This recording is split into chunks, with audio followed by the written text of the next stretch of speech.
नमस्कार, मेरा नाम गौरव है और मैं राजकीय उच्च विद्यालय ठाकुरद्वारा में 10वीं कक्षा का छात्र हूँ। और आज मैं कोरोना काल पर दीपावली कैसे मनाएं इस पर भाषण देना चाहता हूँ।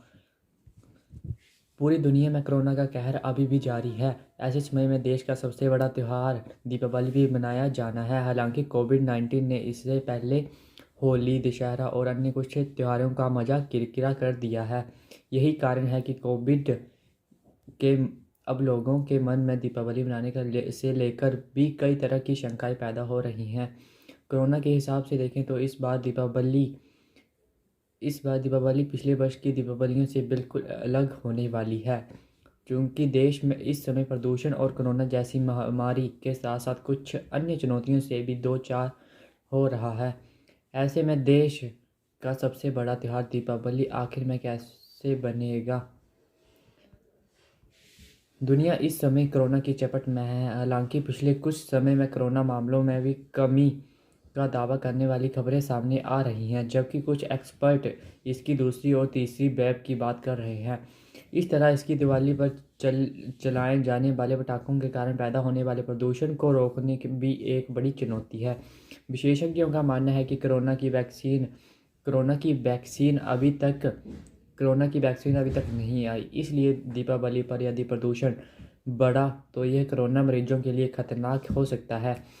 इसका कोरोना मरीजों में वृद्धि हो सकती है। खासतौर पर बच्चों और बुजुर्गों पर इसका बुरा असर देखने को मिल सकता है। दीपावली के मौके पर खुशियां बांटने के साथ साथ मिठाइयां बांटने का चलन है, लेकिन कोरोना के चलते इस बार बाजारों में कमोबेश पहले से जैसी रौनक दिखाई नहीं दे रही। विशेषज्ञ वैसे भी इस समय पैकेट या फिर घर की बनी चीज़ों को पहले देने की बात कर रहे हैं। इसलिए दुकानदारों को भी चांदी नहीं होने वाली। कोरोना और प्रदूषण के बाद बाजार में बिकने वाली मिलावटी मिठाइयों पर रोक लगाना भी इस दिवाली पर सबसे बड़ी चुनौती है। हालांकि हर साल सरकारों की ओर से इसके खिलाफ अभियान चलाया जाता है, लेकिन इस बार ये समस्या और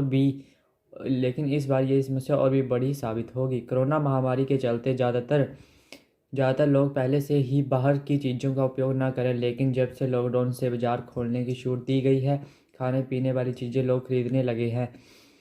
ऐसे में मिलावटी मिठाइयों की बिक्री को रोकना एक सबसे बड़ी चुनौती है। इसलिए लोगों को जागरूक करने के लिए एक कैंपेन चलाए जा रहे हैं, ताकि मिलावटी मिठाइयों की वजह से लोगों को स्वास्थ्य पर कोई बुरा प्रभाव ना पड़े। इस दिवाली पर बाजार में चीनी सामान की बिक्री को पूरी तरह से रोकने में सबसे बड़ी चुनौती है। कोरोना महामारी के बाद हालांकि देश में चीनी सामान की बिक्री पर प्रतिबंध लगाया जा चुका है। इसके बावजूद अभी भी धोखा चीनी सामान बेचा जा रहा है। कुछ रिपोर्ट्स में सामने आया है कि दुकानों पर चीनी वस्तुओं को देसी पैकिंग में गुटखले से बेचा जा रहा है। घर से दूर रहने वालों का दिवाली फीकी। ट्रेनों के पहिए थमने के कारण कई लोगों की दिवाली इस बार फीकी रह सकती है। पंजाब में कृषि कानून के विरोध के चलते रेलवे ट्रैकों में जाम कर दिया गया है। ट्रेनों की आवाजाही पूरी तरह से बंद होने से लोगों को घर जाने में दिक्कत आ रही है और सरकारों की तरफ से कुछ साफ नहीं है कि दीपावली पहले ट्रेनों की आवाजाही शुरू होगी या नहीं। इसका सबसे ज़्यादा खामियाजा बिहार, उत्तर प्रदेश व अन्य राज्यों के लोगों को भुगतना पड़ रहा है। धन्यवाद।